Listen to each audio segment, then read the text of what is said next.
Le plus dur est maintenant derrière vous. Grâce à la matrice de priorisation des différents leviers, nous allons pouvoir définir dans quel ordre il faut lancer les différents leviers pour mettre en œuvre la vision SMART de Petit Fruit.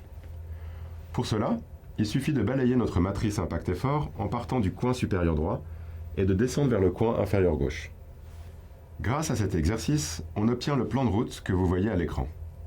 Quelques remarques sur ce plan de route.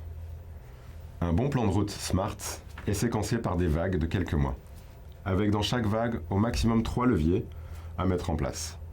Idéalement, parmi ces 3 leviers, il faut varier entre des leviers à impact rapide, moyen et long. Pour la première vague qui sert de pilote, il est utile de faire un POC, Proof of Concept, sur un seul des leviers. Si possible, il faut choisir un levier qui aura un impact rapide pour motiver les équipes à continuer, quitte à ce que l'impact en question ne soit pas majeur pour le fonctionnement de l'entreprise. Vous avez bien travaillé. Le plan de route de Petit Fruit et la vision cible sont définis. Il n'y a plus qu'à, comme on dit. Mais pour que le changement soit pérenne, rappelez-vous que ce que nous avons dit dans la première partie. Il manque un maillon essentiel pour assurer une cohérence de l'ensemble, le maillon qui fait la différence entre un futur asservissant ou enthousiasmant pour l'homme. Il est crucial de faire évoluer les modes de leadership. Sympathique, Pierre ne vous a pas attendu pour réfléchir à ses modes de leadership et à ce qu'il faut qu'il adapte dans son système de management.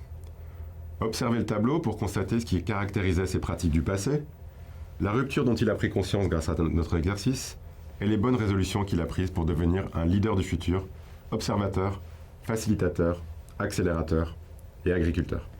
Observons d'abord les anciens modes de leadership. Pierre passe l'essentiel de son temps à gérer des urgences en mode pompier avec toute son équipe. Il est reconnu pour sa crédibilité technique sur le terrain.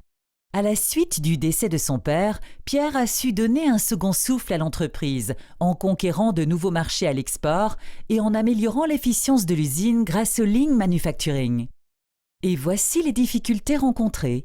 Face au volume d'informations très conséquent qui remonte du terrain, Pierre n'arrive plus à suivre et les décisions mettent beaucoup de temps à être prises.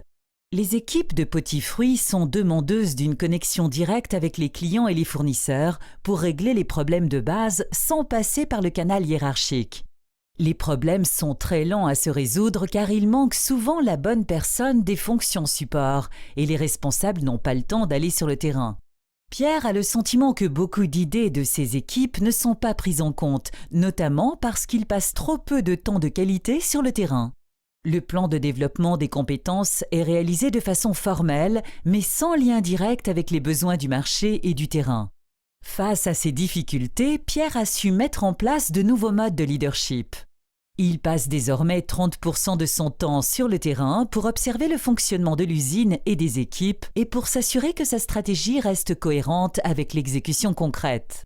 Il en profite pour dialoguer directement avec chacun et recueillir des faits sur le niveau de contrôle du process.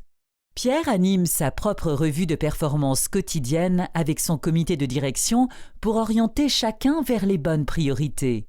Il s'assure que chacun de ses managers en fait autant avec ses équipes directes pour que le pilotage de performance soit structuré de bas en haut.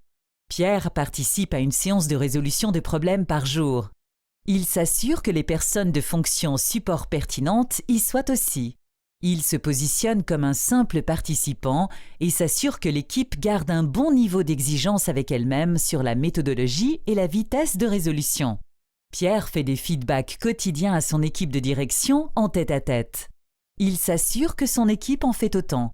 Un plan de développement des compétences 4.0 a été rédigé avec la participation de partenaires pour faire monter toutes les équipes au niveau suivant. Mais assez parlé de Pierre. Maintenant, c'est à vous de jouer. Si vous vous projetiez dans le siège de Pierre, mais en revoyant votre propre modèle d'entreprise. Quant à nous, nous espérons que cette séquence de formation vous sera profitable et nous vous souhaitons plein de succès dans votre transformation.